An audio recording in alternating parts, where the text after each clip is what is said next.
आज की short analysis में हम डिस्कस करेंगे टैक्स रेल स्टॉक के ऊपर। और ये स्टॉक को Texmaco rail and engineering limited stock भी कहते हैं। दोस्तों ये स्टॉक अगर आप देखो तो जुलाई 2024 से करेक्शन के अंदर चल रहा है। ओवरऑल अगर आप देखो तो ये स्टॉक ने 5 महीने पूरे करेक्शन में बिता दिए। और करेक्शन में भी दोस्तों इसने दोनों तरह का करेक्शन दिया, प्राइस वाइज टाइम वाइज दोनों। पहले स्टॉक ने प्राइस वाइज करेक्शन दिया जहां पर ये स्टॉक काफ़ी हद तक डाउन साइड करेक्ट हुआ। फिर स्टॉक ने टाइम वाइज करेक्शन के अंदर एक साइडवे कंसोलिडेशन करी, एक स्ट्रॉन्ग बेस बना और अल्टीमेटली उसको ब्रेकआउट किया है। और दोस्तों ये स्टॉक को अगर आप देखो तो यहाँ पर भी मल्टीपल पॉजिटिव फैक्टर्स एक साथ ब्रेकआउट हुए हैं, जिसके तहत ये स्टॉक करंट लेवल से अपसाइड में 20% रनअप के लिए रेडी है।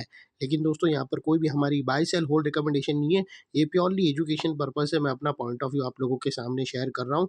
कोई भी पोजीशन लेने से पहले अपने फाइनेंशियल एडवाइजर को ज़रूर कंसल्ट कर लेना।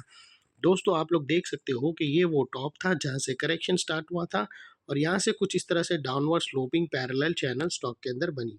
और जब तक स्टॉक ये डाउनवर्ड स्लोपिंग पैरेलल चैनल में था, स्टॉक प्राइस वाइज करेक्शन के अंदर एंगेज रहा और यहाँ पर back to back lower lows hit हुए। दोस्तों अगर आप देखो तो फर्स्ट लोअर लोज यहाँ हिट हुआ, सेकेंड लोअर लोज यहाँ पर, थर्ड लोअर लोज यहाँ पर और लास्ट लोअर लोज यहाँ ट्रिगर हुआ। और जैसे ही दोस्तों ये downward sloping parallel channel upside में ब्रेकआउट हुई, इसने मल्टीपल हायर हाइज को ब्रेक करके उसके अबाउ सस्टेन क्लोजिंग देकर कंफर्म कर दिया करेक्शन कंप्लीटेड।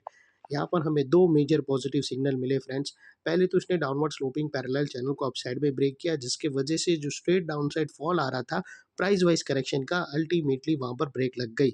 और सेकेंडली इसके जो कंटिन्यू लोअर लोज थे वो स्टॉप होके फर्स्ट टाइम हायर हाइस रजिस्टर्ड हुआ क्लोजिंग बेसिस पे, जो हमें कंफर्म करता है कि स्टॉक के अंदर बॉटम लग गई है, करेक्शन कंप्लीटेड। और इसका ट्रेंड चेंज हो चुका है, करेक्शन का ट्रेंड बाय साइड की तरफ ऑलरेडी शिफ्ट हो चुका है। अनलेस एंड अनटिल यहाँ पर कोई नया लोअर लोज ना मिले या पुराने लोअर लोज के नीचे क्लोजिंग ना मिले, तब तक हम यही मानकर चलेंगे कि यहाँ पर बॉटम लग गई है और करेक्शन कंप्लीटेड। और दोस्तों बात कर लेते हैं यहाँ पर डाइवर्शन की। तो फ्रेंड्स अगर आप MACD डालकर चेक करो या RSI डालकर चेक करो, आपको यहाँ पर पॉजिटिव क्लियर डाइवर्शन मिलेगा। प्राइस एक्शन के जो लास्ट लोअर लो स्विंग अगर आप देखो तो वो डाउन साइड में टिल्ट हुए हैं। वही MACD के ऑसिलेशन अगर आप देखो तो वो अपसाइड में टिल्ट होकर यहाँ से हमें ब्रेकआउट मिला है, जो एक अपसाइड मोमेंटम पंप करेगा स्टॉक के अंदर। और अल्टीमेटली दोस्तों बात कर लेते हैं यहाँ पर चार्ट पैटर्न की। तो फ्रेंड्स अगर आप देखो तो यहाँ पर हमें एक ज़बरदस्त ट्रायंगुलर चार्ट पैटर्न ब्रेकआउट होता हुआ क्लियरली विटनेस होता है। और उसकी जो नेकलाइन निकल कर आती है दोस्तों वो तकरीबन 230 के आसपास आती है। और ये जो इनसाइड रेंज है दोस्तों ट्रायंगुलर चार्ट पैटर्न की, ये कोई छोटी मोटी रेंज नहीं है दोस्तों, ये 30% की रेंज है जो ऑलरेडी ये नेकलाइन से ब्रेकआउट हो चुकी है।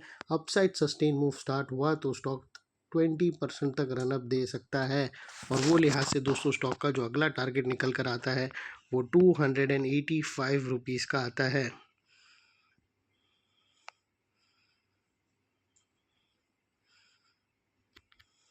285 रुपीज़ का जो टारगेट आता है। और दोस्तों उसके बीच में कुछ रेजिस्टर है टारगेट से पहले, जिसको हम ब्लू में कर देंगे। और दोस्तों बात कर लेते हैं यहाँ पर स्टॉप लॉस की। तो दोस्तों यहाँ पर स्टॉप लॉस रखने के लिए मल्टीपल ऑप्शन अवेलेबल है। आप अपने एडवाइज़र को पूछकर ATR की हेल्प ले सकते हो, या फिर ब्रेकआउट कैंडल के लो के नीचे क्लोजिंग बेसिस पे, या फिर नियरेस्ट लोअर स्विंग। जो भी स्टॉप लॉस रखो दोस्तों, इतना मेक श्योर करना है कि आपका risk to reward ratio at least 1:2 या मिनिमम 1:1.5 रहना चाहिए।